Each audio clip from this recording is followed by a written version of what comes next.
MG Bethelma, des actualités uniques, dynamiques et renversantes dans le journal TV. Des équipements abordables et de qualité. Batimax, le partenaire des bons plans. Batimax, la qualité au meilleur prix. Vous présente Nivava.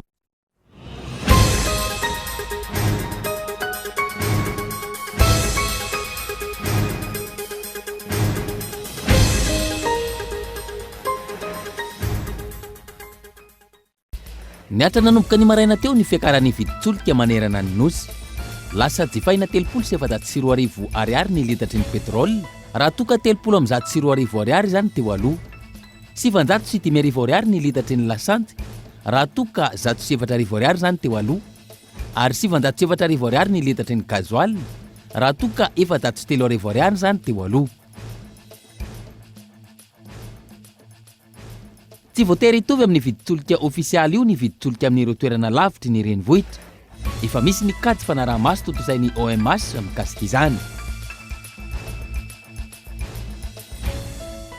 Niakatra avokoa ny sarandalana ho an'ireo zotra nasionaly sy regionaly nanomboka androany. Manomboka amin'ny 5,000 ariary ny fiakarana ho an'ny lalam-pirenena faharoa, raha toka tafiakatra tany amin'ny 3,000 ariary ny fiakarana ho an'ny lalam-pirenena fahaenina. Tsy ampiatrehana ny vidim-piainana amin'izao fotoana intsony ny karama farany ambany izay napetraky ny fanjakana 2 volana lasa izay raha ny fanadihadiana natao tamina tokantrano. Maro ireo miditra trosa ahafahana miaina mandra-pahatonga ny faran'ny volana, raha toka efa misy ny mandry fotsy izay manao asa tena raha ny fanadihadiana hatrany. Any ivelany, mitohy hatrany ny fikarohan'ireo mpamonjy voina Ukrainiana ireo olona velonainy taoriany ny taroka bomba nataon'ny Rosia omaly. Taroka bomba tao amin'ny ilany atsinanana izay namoizana ain'olona tsy latsaky ny 920. Ny andinindin'ireo avy hatrany ary.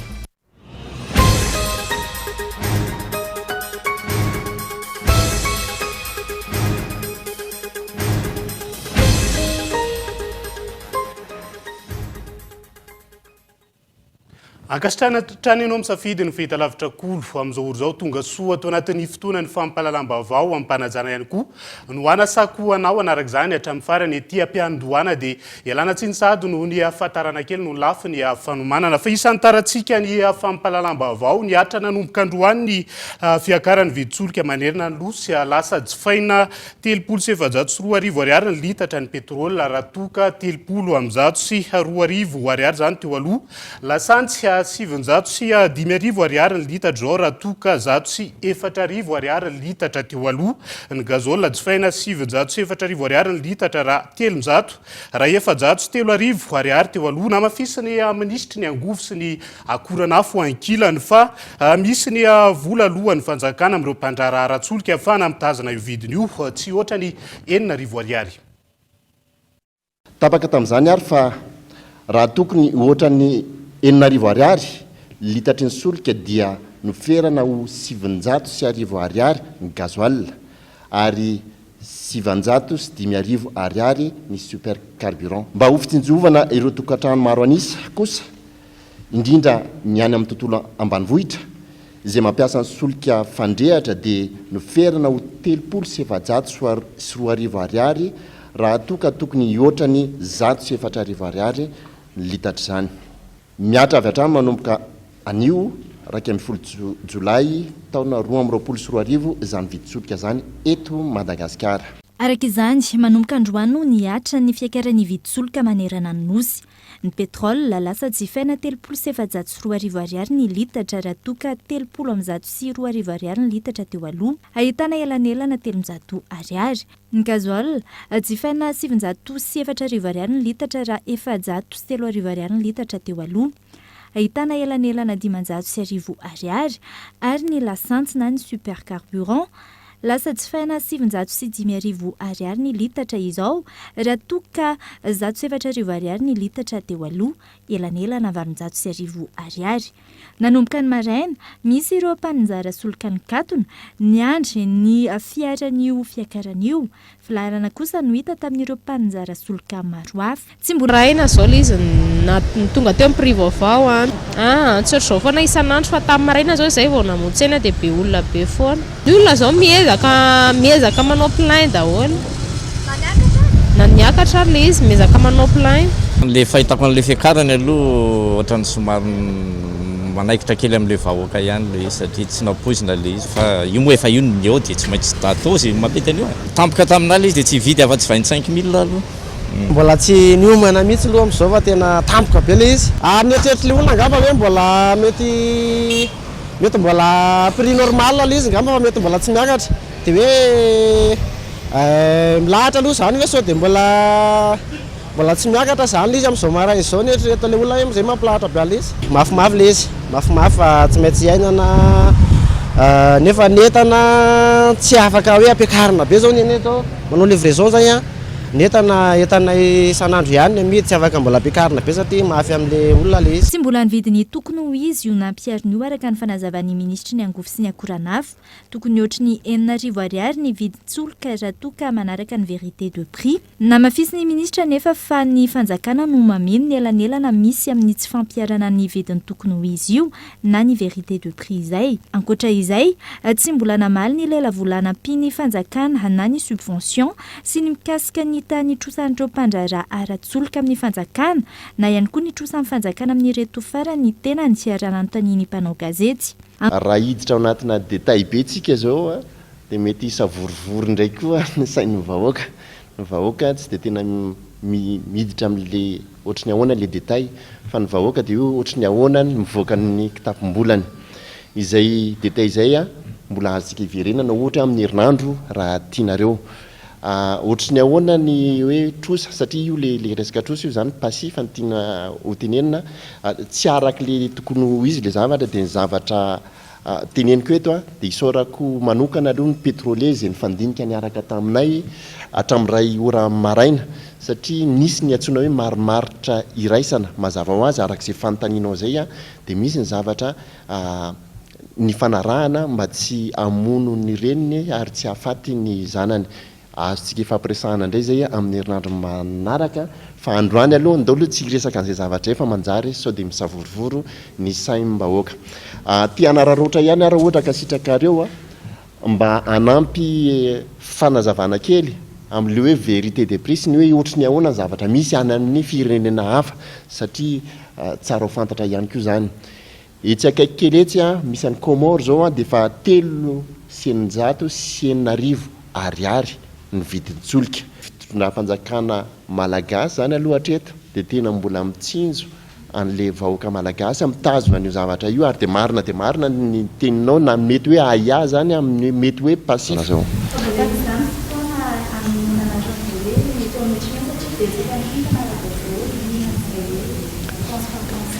Mazava ho azy ny fitondram-panjakana malagasy dia miditra ao anatin'le hoe transparence zany hoe tsy misy afenina ny zavatra rehetra fa amina kolotsaina tserasera sala amin'izao dia tsy voatery atambatra daholo indray mandeha ny zavatra rehetrarehetra tokony ho fantatra fa mety hiteraka fisavovorovorony ny zavatra tena hoe amafisiko aminao fotsiny aloha zany dia ngamba no ataoko hoe zavatra anankiroa loha le izy zavatra ray voalohany dia hoe hoan'ny fitsinjovana ny vahoaka malagasy nanaovana an'io zavatra io tsy manaraka zato isan-jato an'le vérité de prix ny faharoa kosany dia hoe io sady zakan'ny kitapom-bolan'ny fanjakana malagasy no zakany kitapom-bolan'ireo pétrolier miara-miasa amintsika ireo zay averiko indray mandeha ihany isaorana manokana naharitra sy nanaiky ny fandray-tanana tamin'ny fitondram-panjakana malagasy mba ahitana ny marimaritra. Ankoatra ny dingana mikasika ny ampianana ho 500 isan-jato ny TVA amin'ny lasantsy tsy mbola fantatra mazava hatreto ireo fepetra samihafa nondraisina tamin'ny famaritana ny vidin-tsoloka izao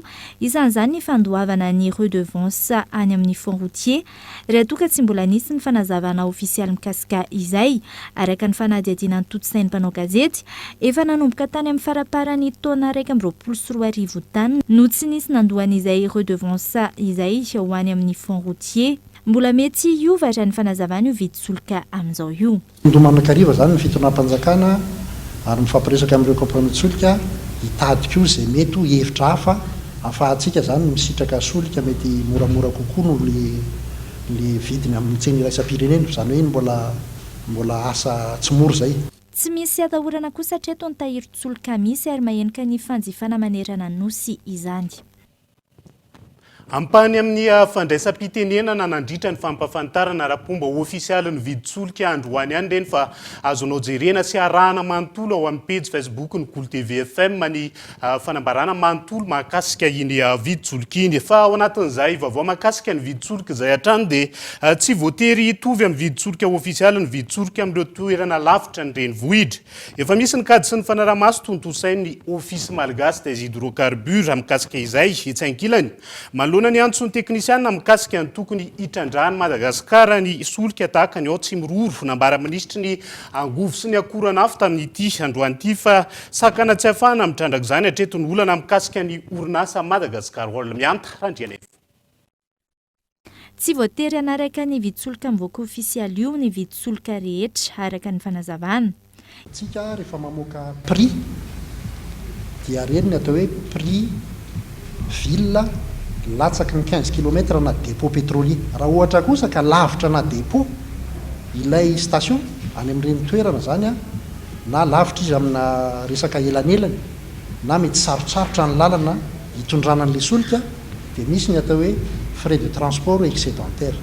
Normal zany satria le camion citerne mandeha any amin'ilay toerana tsy maintsy misy fandaniana koa dia misy frais zany mitondra an'ilay izy makany amin'ilay toerana.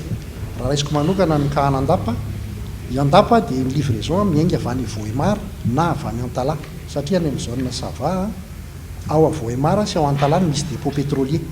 Zany hoe zany ary raha andapa raha natao ny totalin'ny kilométrage mihoatra ny 200 km miala amin'ny Vohemar ilay izy dia normal raha misy frais kely supplémentaire. Fa ny tsara fantatrareo io frais kely additionnel io zany frais de transport excédentaire fihetsona azy tsy apetrapetraka ny compagnie pétrolière fatany io fa misy étude ataon'ny OMH ary misy izay manana référence hoe raha toerana 200 km miala amina dépôt dia tokony ohatrin'ny raha tsara ny lalana raha ratsiratsy mety miakatra. Itsekilany namafisy ny ministry ny angovo sy ny akorana hafa androany fa tsy mbola afaka mitrandraka ny any tsy miroro isika amin'izao fotoana izao. Indraindray ny marina be le teneninao teo hoe miresaka ny teknisiana fa indraindray ny zavatra ambara diso.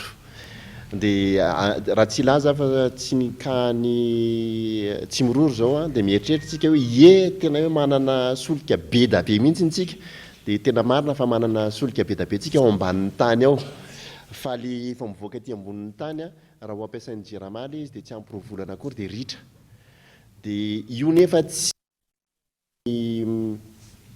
any fitondram-panjakana zato isan-jato fa hiarahana miasa amin'le orinasa antsoina hoe Madagascar Oil.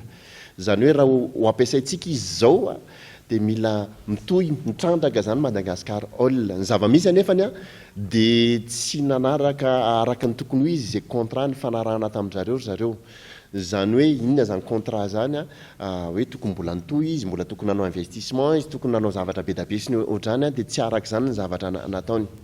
Fa araka ny teninao teo dia hoe mila mijery akaiky ny fitondram-panjakana dia efa tena miroso amin'izay mijery ny fitondram-panjakana hoe inona ry Madagascar Oil ny zavatra tsy vitanao, inona no azo anampinanao mba handeha lavidavitra tsika dia ohatrany ahoana indray zany ny fifanarahana vaovao tokony hiarahana satria ianao tsy nahavita arak'izay tokony nanakinana taminao arak'izay contrat teo aloha. Efa ao anatin'izany zavatra zany tanteraka tsika.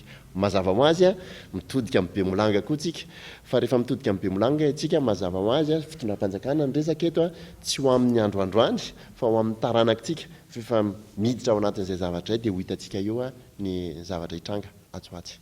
Miisa 20 ny fitahirizana na dépôt ny logistique pétrolière eto amintsika ankoatran'ny Tomasina ary mampiatra ny viditsolika navoaka io avokoa ireo mpanjara solika mandinandreo. Jaivina miisa 570 ny station service manerana ny nosy. Fa manany siny fipoahana ara-tsosialy toy ny tao Sri Lanka manoloana ny fiakaran'ny viditsolika ny solombavamboaka aty Maralambo Zavombololona fetra. Etsy ankilany nanamafy ny solombavamboaka avy amin'ny antoko mpanohina ny fitondrana fa tsy maintsy isy ny fepetra ho raisy ny fanjakana nampiana ny vahoaka hiatrehana ny fiakaram-bidy. Tsy misy krizy mbola mafy noho izao iainan'ny malagasy amin'izao fotoana raha ny fahitan'ny solombavamboaka aty Maralambo Zavofetra raha nanontaniana mahakasika ny fiakaran'ny viditsolika. Ny vahoaka ho hiatrany izy no tena mizaka ny fiakaran'ny viditsolika fa ho azy tsy voakasika izao fahasarotana izao ireo mpitondra ankehitriny. fa ny tena fanontaniana mipetraka dia hoe mbola voafehan'irety mpitondra ireto vea ny toe-karem-pirenena sy ny fitantanana nylay amin'ny akapobe ny resaka politika iresaka koa ny firenena malagasy valiny aloha dia tsy avy hatrany tsy zakan'ilay mpitondra itsony ny le mitantana ny firenena tsy natao azy itsony pirofo zao fa tsy natao azy itsony satria araka ny tengo ny orona tamin'ny lainga sy fitaka izany fitantanana ny firenena malagasy dia mizaka nytserany ainy zany vahoaka zany ankehitriny dia izay no mahatonga anay miteny hoe tsy natao hitondro ireo olona ireo tsy mety itsony na izy iroso amina fikaonandom-pirenena dia araka ny teniko teny iarana ny zavatra rehetra fomba hitantanana n'ity firenentsika ity iarahana manapaka ny zavatra rehetra anatin'izao krizy zao satria manany izy poahany zao ho krizy fipoahana ara-tsosialy mbola ambany raha oharina amin'ny viditsolika ny ivelany io viditsolika eto amintsika io hoy ny solombavam-bahoaka Lanto Rakotomanga miantso ny vahoaka malagasy mba ho tony hatrany izy eo anatrehan'ny zavamisy ka mitodika amin'ny tsika vahoaka malagasy ny tenako amin'ny mahasolombavambahoaka na hoe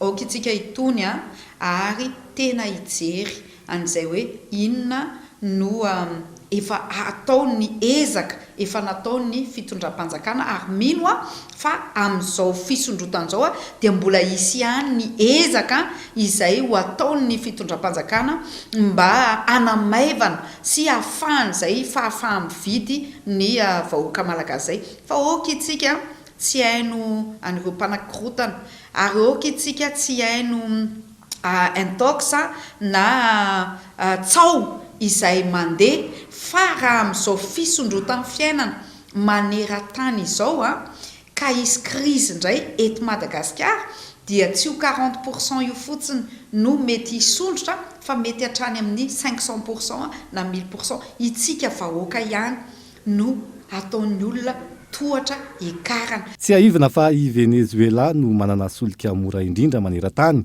izay manodidina ny 120 ariary eo ny vidin'ny iray litatra fa 530 kosa no nisy any Madagasikara amin'ny firenena manana solika amin'ny vidiny ambany indrindra ny alohan'izao fiakarana izao raha ny salanisana voakan'ny Global Petrol Price izay tranokala mamoaka ny vidin'ny litatry ny solika maneran-tany no jerena manoloana izay fiakarany sarandalana izay hatrany dia niakatra avokoa nanomboka tamin'ity androany ity ny sarandalana ho an'ireo zotra nasionaly sy regionaly manomboka amin'ny 5,000 ariary ny fiakarana ho an'ny lalam-pirenena faharoa raha toka tafiakatra hatramin'ny 3,000 ariary ny fiakarana ho an'ny lalam-pirenena fahaenina ankilan'izay dia mbola tsy nisy hatreto ny filazana ofisialy avy amin'ny tompon'andraikitra mahakasika ny fanovana ny sarandalana andro voalohany niakaran'ny viditsolika nahitana fiakarana manomboka amin'ny 5,000 ariary ny sarandalana ho an'ireo zotra nasionaly niatra avy hatrany ny fiakarany vantany vao niakatra ny viditsolika ho ireo mpamily manao mampikony tanà mampikony androany ia efa nisy fiakarana efa miditra logiciel latsy amin'ny barao mihitsy moa ary zay ia 30,000 ariary izy teo aloha dia ny navoakany logiciel lao zao 45,000 ariary fa zay androany mbola nanao 40,000 ariary mba fitsinjovana an'le mpandeha zany le fiakarana tapoka mba tsy hiatra be amin'le olona izy dia androany natao 40,000 ariary fa manomboka rapito zany dia 45,000 ariary zay ny napitaina aminay io fivorian'ny président tao tamin'ny maraina dia zay nanapaka azy dia napitaina aminay fotsiny fivorindra raha tao tompon'andraikitra tao izy dia napitaina aminay ia tonga dia niantsa le izy filoana coopérative efa mivory atsam'izao zao zareo mbola mivory fa efa tonga dia miantsa aty zao le izy miseo amin'ny kasinika ho an'ny lalam-pirenena faharoa manohy an'Antananarivo sy Toamasina 5,004 alina ariary ny sarandalana teo alohan'ny 10 Jolay ary niakatra 3 alina ariary zany nanomboka androany ho an'ny lalam-pirenena fahaenina manohy an'Antananarivo sy Diego 7 alina ariary ny sarandalana ary niakatra 2 alina sy 1 hetsy ariary zany androany 12 Jolay fiakarana 3 alina ariary no hita ho an'ireo zotra lalam-pirenena fahaenina raha ho an'ireo fiara miala eto Antananarivo makany Mahajanga izay isan'ny maro mpandeha amin'izao fotoana nahitana fiakarana 1 alina ariary ny sarandalana 4 alina ariary zany teo aloha ary niakatra 5 alina ariary zany nanomboka androany efa sarandalana raikitra no niatra androany na mbola tsy nisy aza amin'ny filazana amin'ny fomba ofisialy raha ny fanazavana ova zay fixe prix fixe zany raha ihany ny prix zay mipetaka amin'ny tableau any prix fa tsy hoe ny sasany enalina dia ny sasany 5 alina prix fixe zany le izy ny nay zao 20,000 ariary androany dia miteny présidentanay ohatr'izao fa vova vita amin'ny fivoriana dia miakatra mpandeha aloha be da be mandeha fa ny frais zany ny efa fantatsy ny gasy angely izy frais anay nge mbola tsy ofisialy androany hoe miakatra fa miandry ny présidentanay zany no mivory teo miandry ny décision présidentanay miteny ny mpiasa rehetra. Raha ny tesy amin'ny tombom-piatsonana fahasankarana nahitana fiakarana avokoa ireo sarandalana any amin'ny faritra. 7,3 alina ny sarandalana manohy an'Antananarivo sy Fianarantsoa raha toka 4,4 alina teo alohan'ny folo jolay. Raha ho an'ireo mpandeha tsy nisy ny fanomanana amin'ny fiakaran'ny sarandalana saika nahitana fiakarana hatramin'ny 2 alina ireo zotra rezionaly. Nanomboka ny androany nisy fiakarana 2 alina teo aloha dia lasa 3 alina amin'izao. Karakaraka ny fisondrotan'ny carburant manko dia tsy maintsy zakaina le izy zany tia. Tsy maintsy zakana foana nahoana indrim-pandisakerinandro. Efa tsy alina zany la ka mahazo voa izao nefa taloha 8,4 alina. Enjana be io a. Raha io raha ohatra izao mitohy amin'ny herinandro tsika dia hita fikakana vidim-piainana enjana be eto Madagasikara. Tsisy fampimanana fa vao tonga androany tonga dia izao fiakarana azy tsy eto ihany io fa na mivadiko izao nandeha nakany Soatra sa makany Antsirabe koa tonga dia niakatra be ohatran'izay koa. Tsisy fampimanana izany fa tonga dia niakatra malina izy dia tonga dia androany tonga dia io hitantsika io ny fampiakarana nataony zareo. Ho any Maivatanana 5,3 alina zao makany 5,5. Tsisy manana mihitsy fa tere zava-misy dia tsy maintsy aloha. Zavatra tsy nomanina vely izy dia tsy maintsy nefa tsy maintsy mody. Tamin'ny fotoana nanaovana fanadihadiana mbola tsy nisy ny filazana amin'ny fomba ofisialy mikasika ny fampiakarana ny sarandalana.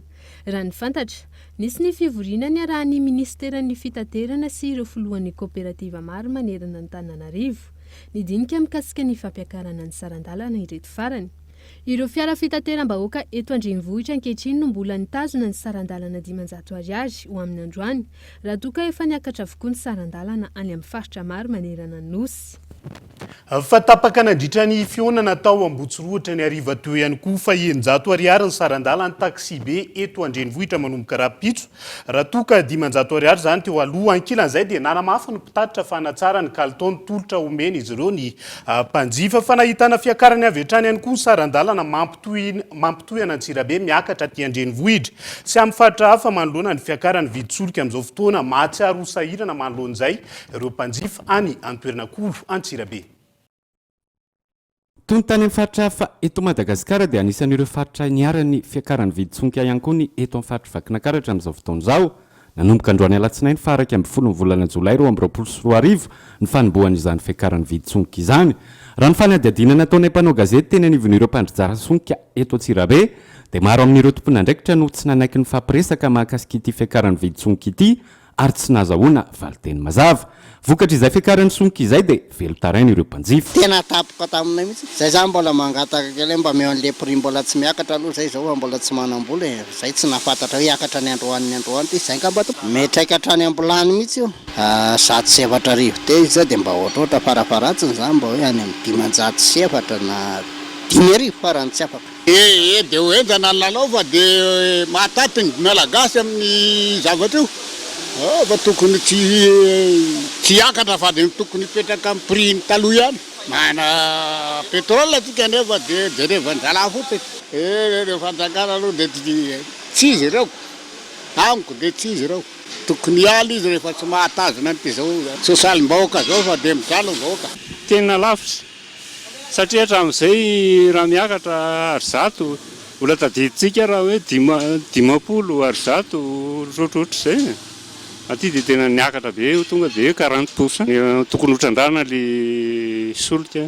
Na dia atao hoe mbola tsisy manadio ary eto tokony hotrandrana dia alefa any amin'izay mpanadio azy dia averina eto amin'ny firenena. Nahitana fiakarany ihany koa ny sarandalana mampitohy ny faritra Vakinakaratra amin'ireo faritra hafa. Niakatra 770 ny sarandalana ho an'ireo mpitatitra manao VIP raha nambarany tompona ndraikitra avy eo anivo ny fitaterana tsy miakina iray eto Antsirabe renivohitra. Saran-dalana moa zany zao dia nisy fisondrotany tokoa malohana indrindra ny fisondrotan'ny gasoil Antsirabe Tamatavy zao ohatra raha efatra alina teo aloha dia lasa 5 alina ariary zany amin'izao fotoana zao. Antsirabe Tana zao teo aloha raha le premium 5,1 alina ariary dia lasa 2 alina ariary zany amin'izao fotoana zao, zany hoe sondrotra 5,000 zany. Dia ny VIP zany raha 2 alina ariary teo aloha safady dia lasa 5,2 alina zany izy amin'izao fotoana zao.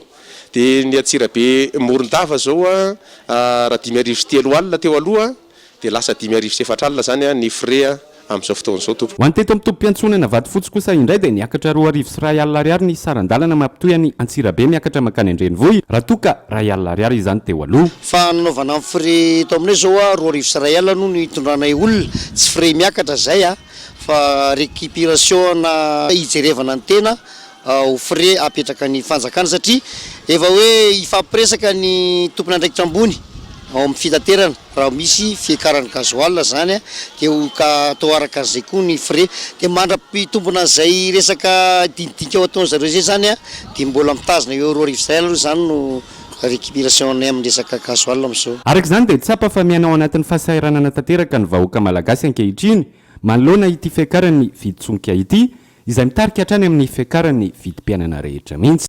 Manambahiny sampana fampalalam-baovao amin'ity ala ity dia tsy iza fandrimatora Miliarson Andriampeno izay pahay toe-karena miarabanao tonga soa atao anatin'ny fampalalam-baovao araka ny fanadihadinana raha antsika teo dia nanomboka androany ny fampiakarana ny viditsoloka eto Madagasikara mandidina ny 4,700 isanjato eo zay raha ny kajikajy tsotsotra. Manao ahoana ny fahitanao an'izay fampiakaram-bidy zay amin'ny ankabeny? Fampiakarana zay tokoa no fandraisantsika rehetra azy fa raha ny tena marina zany dia hoe miezaka i Madagasikara amin'izao fotoana izao manatratra ny atao hoe vidiny tena izy mba hialany ny fanjakana amin'ireo vesatra isan-karazany amin'ny fanetsemana amin'ny banga amin'ny vidin'ny solika. Izay le zavatra antony tena mahatonga an'ilay hoe fampiakarana an'ilay izy. 4,700 isanjato ny fisondrotany ambonimbony ihany zany raha ny fisondrotany ny vidim-piainana kanefa raha ny fanambarany ministry ny angovo androany dia hoe mbola tsy tena io ny tena tokony vidiny kanefa efa mafy zany ho an'ny malagasy. Ao anatin'izay indrindra raha ny fanazavana ministra androany dia tsy mbola tonga amin'izay vidiny tokony ho izy zay tsika na le hoe vérité des prix kanefa tsy laza mazava moa zany ministra tompona andraikitra androany hoe tokony ohatriny eo zay vidiny tena izy zay tsy namboraka ihany koa ny elanelam-bidy tokony alohan'ny fanjakana zany alohan'ny fanjakana amin'ireo mpandrarara tsolika ny tena ny raha nanontaniany mpanao gazety mifantaniako ao anatin'izay so kosa efa tonga ao anatin'izay vidiny tena izy zay tsika raha io taremarika mivoaka io. Raha io taremarika mivoaka io aloha amin'ny vidin'ny solika iraisam-pirenena ankehitriny efa tsy dia manalavitra loatra n'izay vidiny tena izy zay ny zavatra misy fa araka ny teny dia hoe maka marza ihany koa ny fanjakana zany amin'ny izay fampiakarana amin'izay zavatra izay satria atahorana ny misy fiantraikany mafy be loatra amin'ny lafiny sosialy.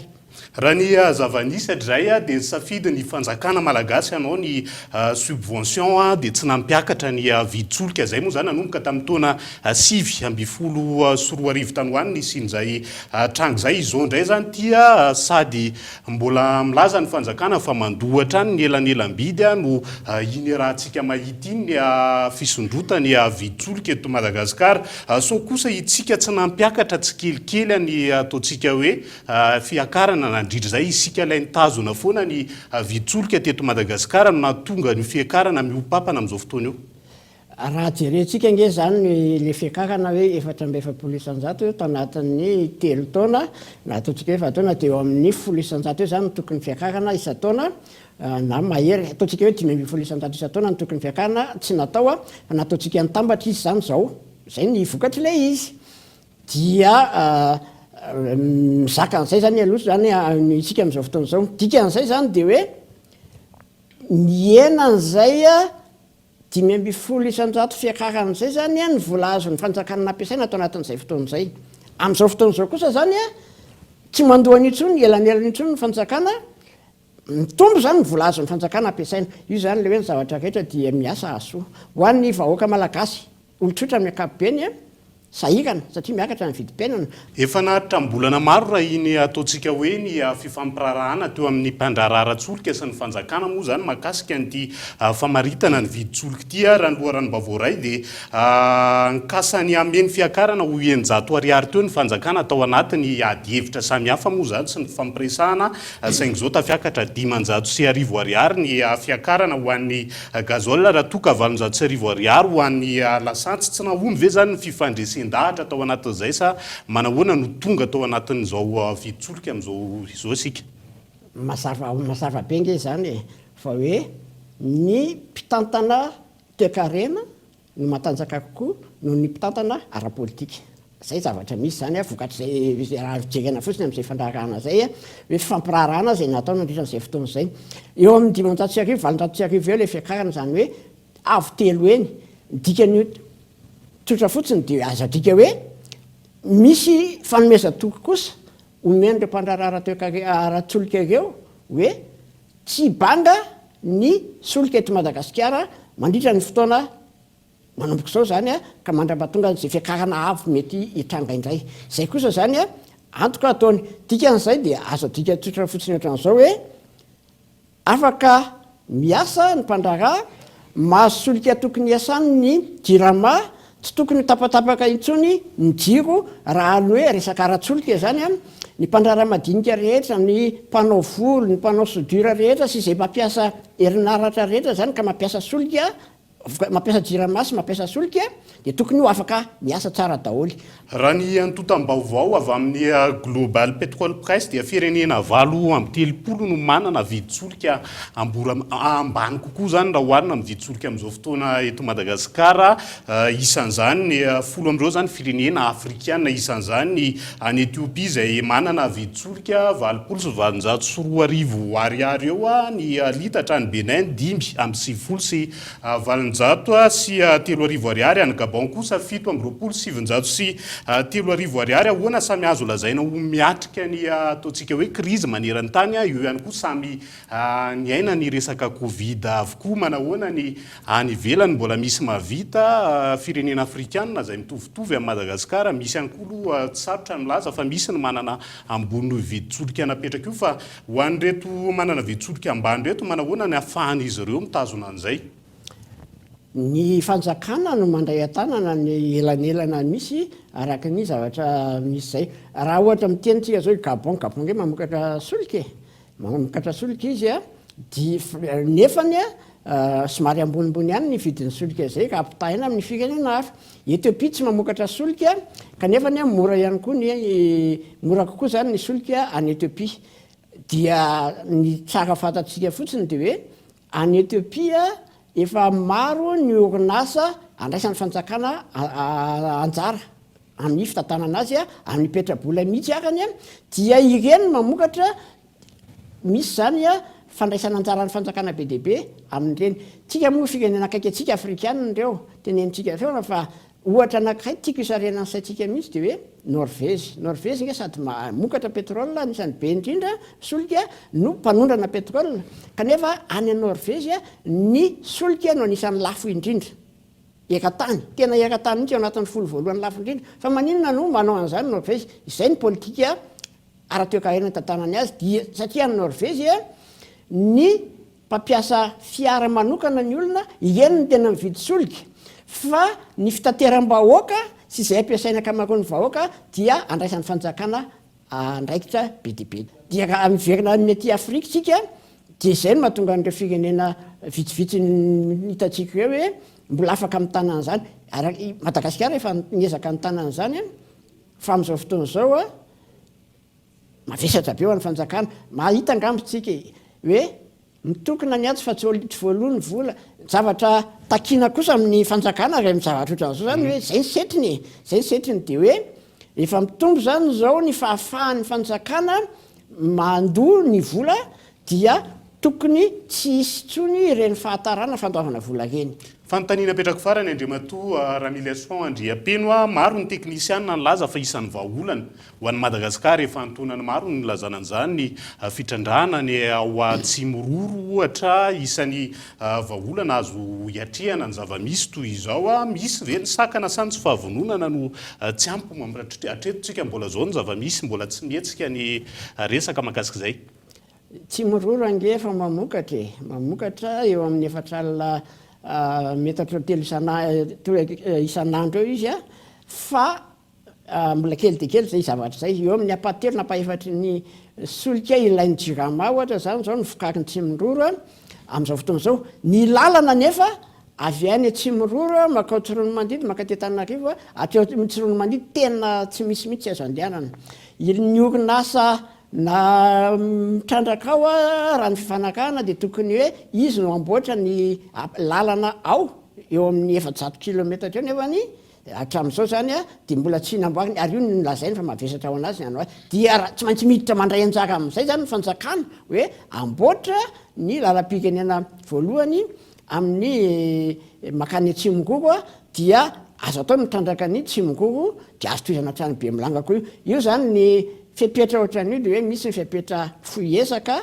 atonesaka sy lavitresaka dia anatin'ny mbola lavitresaka zany ny fitrandrahana ny Tsimororo fa zavatra anankiray manoloana azo zavatra zao mihitsy efa mba nandraisan'ny fanjakana fepetra ihany le fomba saika tokony fomba fanao ihany le izy dia hoe rehefa manao fakakevitra ohatran'ireny re fitondram-panjakana alao tsy zavatra vontsi-davanandro ponctuel fa andao apetrakitsika izay voalaza ao amin'ny lalam-panorenana malagasy milaza ny tokony ametrahana ny filakevitra ara-toekarena sosialy ary kulturaly conseil économique social et culturel izay afaka mifampidinika isan'andro momba ny resaka toekarena eto Madagasikara fa tsy atao vontsi-davanandro ohatran'ny reny foana ihany ny fampiresahana amin'ny mpandraraha sy ny olona rehetra afaka amin'ny resaka toekarena fiainana firenena ray manontolo io atsika ray manontolo Madagasikara.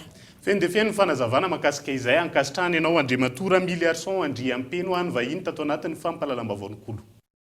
Dia izay koa no hoentintsika misento anaty doka fo vetivety ny mahakasika ny vidim-piainana sy ny karama farany ambany ny vidiny entana fampiasa amin'ny fiainana andavanandro ihany koa loha hevitra mbola hitondrana fanadihadiana rehefa avy eo mandra-pitafa vetivety ary.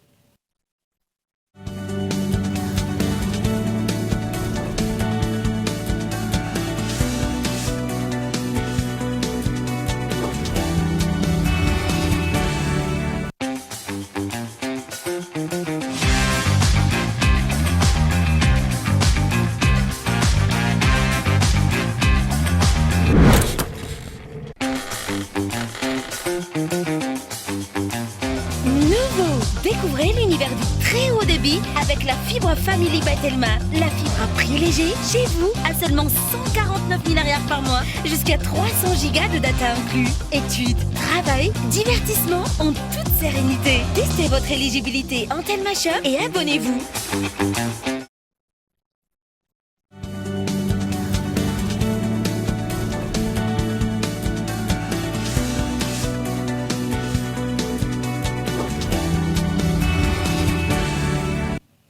Menina ny arabatra ny tomboko lasy sy tomboko vavy tonga soa atao anatin'ny tapany faharoa amin'ny fampahalalam-baovao amin'ny ity ala ity isantarantsika izany dia tsy ampiatrehana ny vidim-piainana amin'izao fotoantsony ny karama farany ambany izay napetraky ny fanjakana roa volana lasa izay raha ny fanadihadiana natao maro eo izay miditra trosa manoloana io ahafahana miaina mandra-pahatonga ny farany volana raha toka efa misy ny mandry fotsy ireo izay manao asa tena raha ny fanadihadiana natao. Mbola tsy mamaly ny fiakaran'ny vidim-piainana ankehitriny ny fampiakarana karama izay nataon'ny fanjakana ny volana melasa teo raha ny fanadihadiana tamin'ny tokantrano iray. Ho an'ireny mpianakaviana izay nanaovana fanadihadiana, 3 alina sy 4 hetsy ariary izay fampiakarana napetraky ny orinasa nanomboka ny volana jona no iveloman'olona efa mianaka. Kajiana anatin'izany saram-pampianarana 3 alina ariary, sarandalana isan'andro izay miampita indroan'olona 3 mianaka. Mahatratratra ny amin'ny 3 alina ariary isan-kerinandro araka izany ny fandaniana raha ny kady tsotsotra. Manampy izany ireo entana vidiana amin'ny andavanandro. Saratra ihany vidim-piainana satria efa miakatra be zany le vidim-piainana nefa par rapport an'izay ny karama mbola tsy dia miakatra natratrany amin'le hoe 5:23 hetsy dia ho anary amin'ny mpianakaviana zany mahatsapa hoe tena mbola sahirana satria ny kolazy etsy andaniny ny fre etsy andaniny nefa tsy maintsy fa mitady vadinasa za ohatra no mitady vadinasa kely majinijinika eny zany fa tsy ampy le tsy ampy zany le karama iainana ao anatin'ny orinasa tena tsy ampy be da be tena miditra tena tafiditra be mihitsy zany tena tafiditra hoe tena tsy maintsy mitady zany ianao vao tonga faranvolana tsy maintsy tafiditra trosan'olona ianao vao tafiditra faranvolana. Ankilan'izay misy ireo izay mikarama isan'andro amin'ny alalan'ny varotra raha ho an'ity reny be iray ity 7 taona no niaina tamin'ny alalan'ny varotra gojagoja nandritra izany fotoana izany niaina hatrany ny sakavoana isan'andro raha mifanazavany 2,000 ny vola entina mody rehefa tena tsy mandeha ny varotra ary mahatratra hatrany amin'ny 2,000 kosa ny tombom-barotra rehefa mandeha ny tsena hoy izy. Rivo zay dia tsy njaraina dia mametraka kely 200 isan'andro nitaovana upatrano 3 alina ny upatrano. Misy fotoana tsy mihinana zao tsy misakafo atoandro fa mitsitsy dia mpandeha isan'andro isan-kerinandro aloha io no antom-pivelomako amin'ny 5 maraina dia tonga eto nefa zao vavy atotra be zao za rery fa tsy mahita vola matoka ity zao vao 500,000 zao nefa famitelo mpamiroa sasany. Manano sarotra amin'ny fivelomana noho ny fiakaran'ny vidim-piainana ankehitriny na ho an'ireo mikarama isam-bolana ho an'ireo manao asantena. Fa tsy mbola misy fiantraikany amin'ny vidin'ireo entana fampiasa amin'ny fiainana andavanandro ny fiakaran'ny vidin-tsolika hatramin'ny androany nilaza ankilan'ireo mpivarotra nanaovana fanadihadiana fa tsy maintsy hisy ny fiakaram-bidy indrindra ho an'ireo entana ilaina amin'ny fiainana andavanandro atoato. Tsy nisy fiankarana ireo enta fampiasa amin'ny andavanandro na ny BPM raha nidina ijery izany teny an-tsena ny mpanao gazety androany. Mbola mandany ireo entana teo aloha ny mpamongady amin'izao fotoana antony mahatonga ny tsy mbola hisian'ny fiakaram-vidin'entana atoato raha fanazavana izy ireo. Rehefa tamin'ny mois de iny zany efa ela ihany zay nangalana anazy dia mbola tsy niakatra izy loatra eto mbola tsisy niova zany ny prix anay hatreto mbola prix taloha daholo. Raha mividy siramamy no jerena niakatra 2,000 ny vidin'ny ragona nanomboka ny faran'ny herinandro lasa teo raha mbola 5,7 izy teo aloha. Rehefa miakatra any amin'ny grossiste dia tsy maintsy miakatra ny aty amin'ny atsinjarana.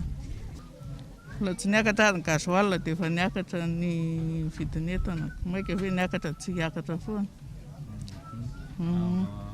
Hatreto mandinona ny 7,000 ny litatra amin'ny menaka amidy atsinjarany alaina avy amin'ny mpamongady eo anelanelan'ny 1,2 ka hatramin'ny 1,4 kosa ny baoritra amin'ny savony ary 2,000 ny iray gony amin'ny siramamy namaki. 7,2 ny gony-bary stock mora vidiny indrindra raha 4,2 ny gony lafarinina.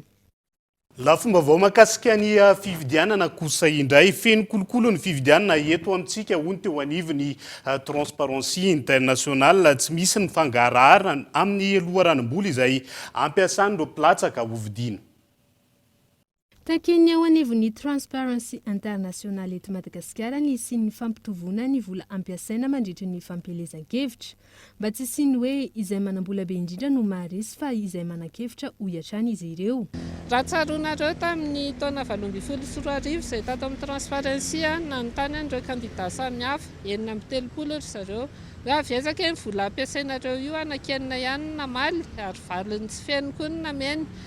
Mampiseho zany fa mbola tsy vonina mihitsy zareo ampisan'izay fangaraharany izay kanefa itsika malagasy ve dia anaiko foana hoe hoentin'ny olona izay mety hoe mampiasa vola maloto sy koa anaiko hoe hovidian'ny olona amin'ny vola foana na fanomezana isan-karazany na spektakla sy ny sisa ny safiditsika. Andradina amin'ny kolokolo aty Afrika ny 12 volana Jolay. Nanamarika izany tamin'ny alalan'ny hetsika manodidina ny farina nosy teo anivon'ny Transparency International eto Madagasikara androany. Efa misy ny volavolan-dalàna na rafitray tsy izay tato amin'ny Transparency ihany fa niarahana tamin'ny fiarahamonim-pirenena maromaro misehatra amin'ny lafin'ny fifidianana. Tolo-kevitra ho an'ireo tompon'andraikitra izay tokony hanavao an'ireo lalam-pifidianana ireo ilay izy zany. Antenainay fa misy mijery ilay soso-kevitra hoentin'ny fiarahamonim-pirenena. Antenainay koa fa hisy ny session extraordinaire amin'ireo anteny miera roa tonta andiniana an'io lalam-pifidianana io sy hanavozana azy. fa tsy hoe hiandry sy hijanona amin'izao fotsiny tsika nefa ny fampielezan-kevitra ankehitriny dia efa manomboka ihany na tiana na tsy tiana ary ny mahasoraina ao anatin'ilay izy dia tahaka ny hoe ararotina koa ny fahatran'ny olona hanaovana an'ilay fampielezan-kevitra sy afa-panantenana sahady ny atsangatsian'ny manorana rehetra mahazatra. Tsy aivina fa anisan'ny tafiditra tao anatin'ireo teboka fanatsarana ny fifidianana eto Madagasikara nataony teo anivony iraky ny vondrona Europeanina miandraikitra ny fanaraha-maso ny fifidianana eto Madagasikara. Tamin'ny taona 2024 ihany koa ny tokony anazavana ny lalam-pifidianana mahakasika ny loharam-bola sy ny famerenana ny vola ampiasaina mandritra ny fampelezan-kevitra. Fanapetraka teny amin'ny zaridaina nosy tamin'ity androan'ity ny sary sikotra vy izay mariky ny fiarah-miasa sy ny fifandraisana eo amin'ny vondrona Europeanina sy Madagasikara ny fametrahana io izay tafiditra indrindra tao anatiny fanamariana ny Semaine de l'Europe nentina namariana manokana ny fiforoana ny vondrona Europeanina ny 7 Mey 2017. Niova endrika hatrany ny zaridaina eny Anosy amin'izao. Napetraka teny an-toerana ny sary sikotra vy manana endrika ravinala izay ahitana sainan'ireo firenena rehetra mikambana ao anatin'ny vondrona Europeanina. Sikotra izay natao nandritra ny fankalazana ny Semaine de l'Europe izay fankalazana ny fiforoana ny vondrona Europeanina ny 7 Mey 2017 ka ny mpanakanto Dieudonné Razafinjatovo no nanao izany. Misy an'ilay fiarah-miasa izay ataon'ny Union Européenne zany a Madagasikara ary ihany koa fiarah-miasa mivantana izay ataon'ny Union Européenne amin'ny tanàna n'Antananarivo. Ny napetraka eto dia ny saina rehetra avy amin'ny Europa ary raha sendra mandalo teto nareo omaly hatramin'ny nametrahana azy sabotsy teo dia maro dia maro ny ankizy tonga maka sary ary somary manao ankamantatra hoe ty zany sainaniza ary zany sainaniza mampahalala ihany koa satria tsika Anosy mampahalala ihany koa ny fisian'ny vondrona maro samihafa maneran-tany ho an'ny zanaky ny Malagasy ary indrindra ny zanaka Antananarivo izay mandalo eto. Efa ho vita ny asa rehetra raha ny fanazavan'ny tompon'andraikitra teo anivon'ny komuna Antananarivo amin'ny asa eo amin'ny zaridaina. Izy kosa ny vidim-pidirana mirary izay ho apetraka amin'ny fidirana ao amin'ity zaridaina ity. Efa andro weekend moa zany no fitenitsika azy na sabotsy alahady ny tena mivoha fa kosa mivoha izy ity rehefa andro izay isin'ireo fanadinana maro samihafa. Ny antony dia tsotra ihany raha itsika zao mandeha eto tazantsika rehetra androany fa ny bozaka dia azontsika hitsahana amin'ity toerana anankiray ity. Toerana ihany koa izy ity ahafahany ankizy misakafo na ahafahany manao révision kely zany amin'ireny fotoana fanaovana fanadinana ireny. Ny zaridaina Anosy no isan'ny manomboka miabetsaka ny ataoko hoe endrika amin'ny ara zany na ny haikanto izay tazantsika. Raha tsy aivina, efa misy ny fitokanana ny toerana izay natokana ho an'ny tanora ka ny sary hosodoko nataon'ny tanora tamin'ny rindrina teny Antsakaviro. Toerana izay natokana ho an'ny tanora izay fiarah-miasa ny vondrona Europeanina sy Madagasikara. Hetsika izay tafiditra indrindra tao anatin'ny fankalazana ny fiforoana ny vondrona Europeanina ny 7 ny volana Mey 2017. Fa vinavinaina ho vita amin'ity volana Jolay ity ny tsena lehibe tsy Anosy izay ataon'ny komuna Antananarivo renivohitra. Rihana roa na telo miendrika etalina no hanaovana ny ampahan-tsena raha toka boxa ny ampahany hafa hoy ny ben'ny tanàna Antananarivo renivohitra tamin'ity androany ity. Mihazakazaka ny fanamboarana ny tsena Anosy amin'izao fotoana izay tototsain'ny komuna Antananarivo renivohitra. Raha ny fanazavana, rihana miisa roa na telo miendrika etalina sy boxa no kasaina anaovana ny tsena ao Anosy. Efa mandroso ny asa mbola tsy vita tanteraka. Ny ao anatiny zany mbola manohy ny asa tsika ary indrindra aty ivelany mbola manomana toerana tsika ametrahantsika ny ambony reo mpivarotra ao Mahamasina reo.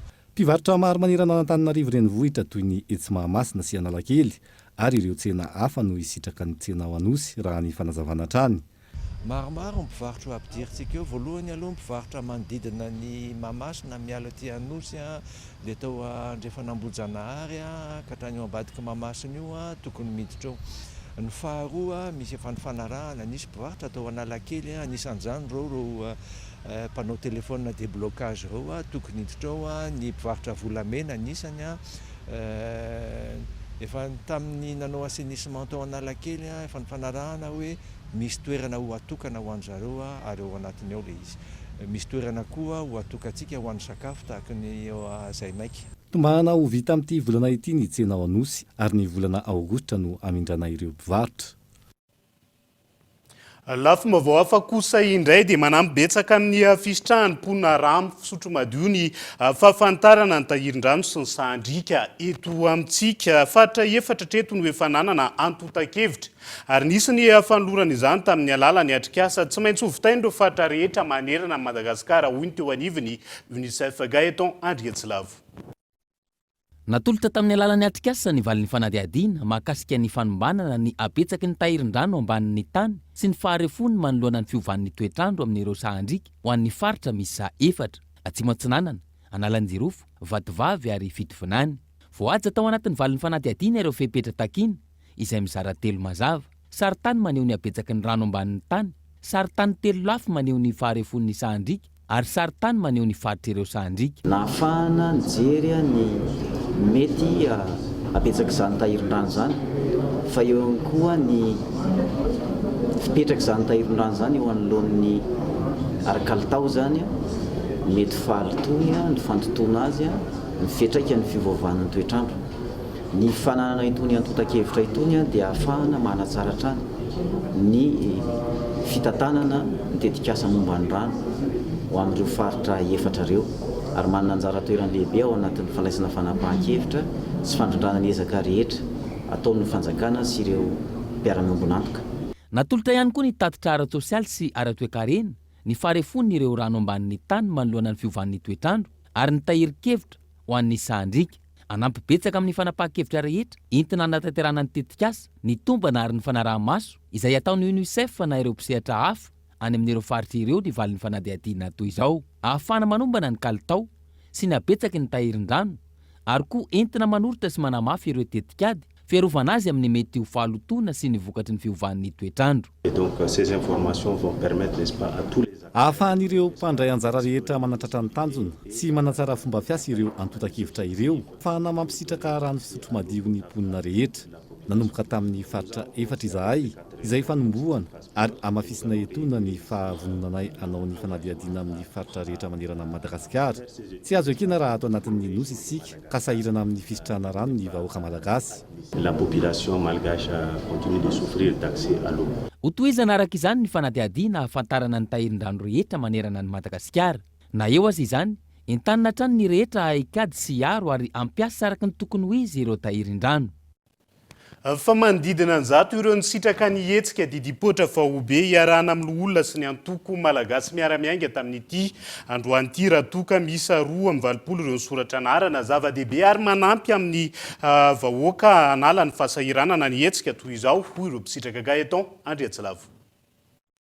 Teo amin'ny koa zany ny ankizy natao fa misy moa zany dia mbola tonga maraina dia eo manodidina izato zany ny tena isan'ny ankizy natao eto dia fiara-miasa tamin'ny association iray teto lafiny Amerikandroso.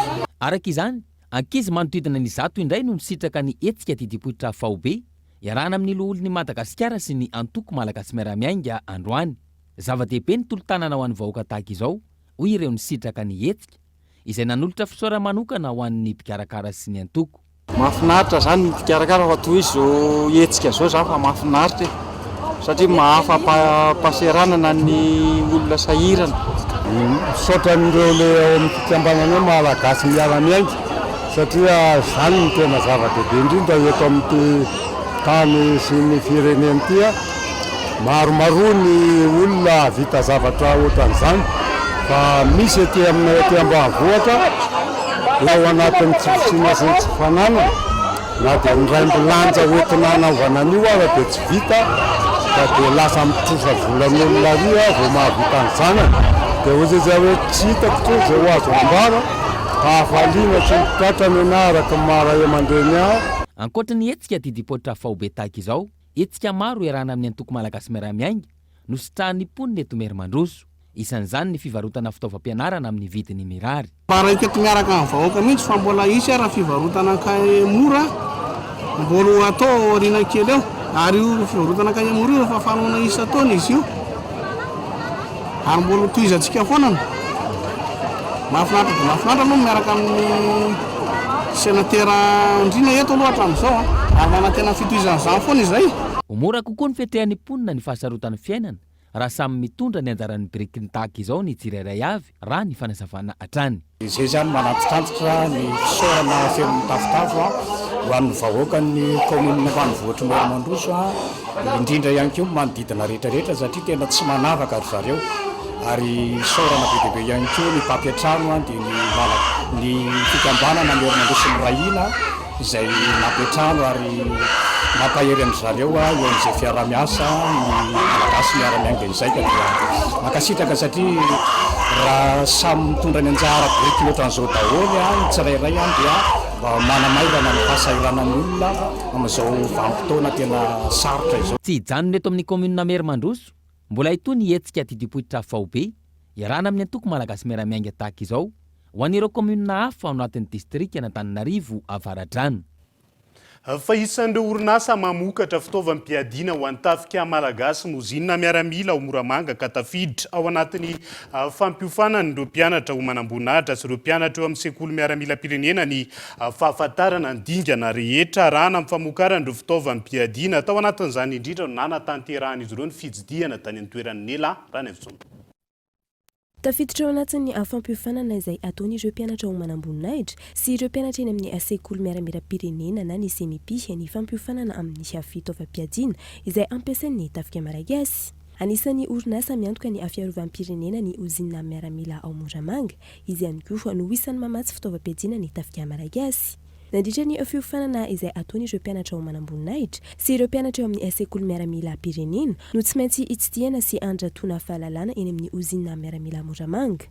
Eto amin'ny usine militaire eto Moramanga ihany koa izay raha azo antsona koa hoe usine militaire de Madagascar izay tokana eto amin'ny firenena usine miaramila izay anisan'ny goavana mamatsy amin'ny fitaovana rehetra indrindra moa amin'ny resaka bala ho ampiasain'ny foloalindahy ary misokatra amin'ny sehatra hafa koa ampiasainy eto amin'ny firenena.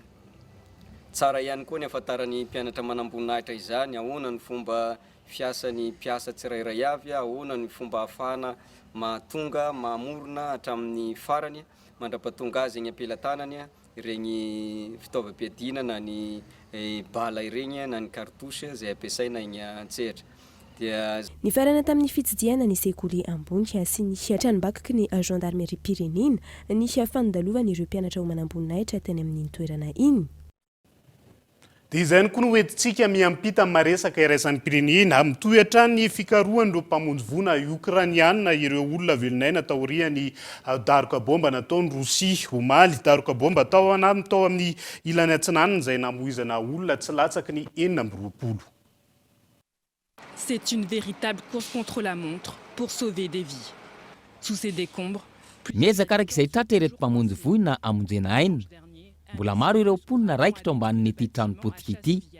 Omaly alahady, misy olona russe antsoina hoe ouragan no namotika toeram-ponenana iray tao Chasiviar ao amin'ny faritra Donetsk fanafiana izay melohan'ny filoha Ukrainiana. Izay rehetra manome baiko, izay rehetra mikendry ny tanànanay sy ireo toeram-ponenana dia mamono olona amin'ny fomba feno ampibiana. Namotika ny ilan'ity trano teto ankilan'ity ihany koa ny tafiotra nateraka ilay bomba saingy afaka nitsoaka ny mponina. Ny zanako roa amin'ny 30 taona dia nandeha nijery ilay misilina. Rehefa nisy daroka bomba faharoa, niditra taty amin'ny couloir izy ary torana izy sy ny rainy. Avy eo noraisiny ny rainy ka nobatainy hatrany amin'ny moto. Ny tanàna ny Chasiviar izay isan'ireo lasibatry ny tafika rosianina. I Moscou izay nilaza ho navoafehy ny faritry Luhansk ny fiandohan'ny volana jolay lasa teo dia mikendry ny Donetsk indray ankehitriny ahafana mifehy ny Donbass izay iray manontolo. Avoir pris le contrôle de la région de Luhansk vise maintenant celle de Donetsk pour occuper l'ensemble du Donbass. Dia izay ihany koa no entina manakatona ny fampahalalam-baovao tamin'ity ala ity ankasitrahany ianao nanaraka izany hatramin'ny farany mandrapitafa ho amin'ny rapitsondray ary tompo kilasy tombo vavy veloma tompoko.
des équipements abordables et de qualité. Batimax, le partenaire des bons plans. Batimax, la qualité au meilleur prix. Vous a présenté Nivavo. 5G Batelma, des actualités uniques, dynamiques et renversantes dans le journal TV.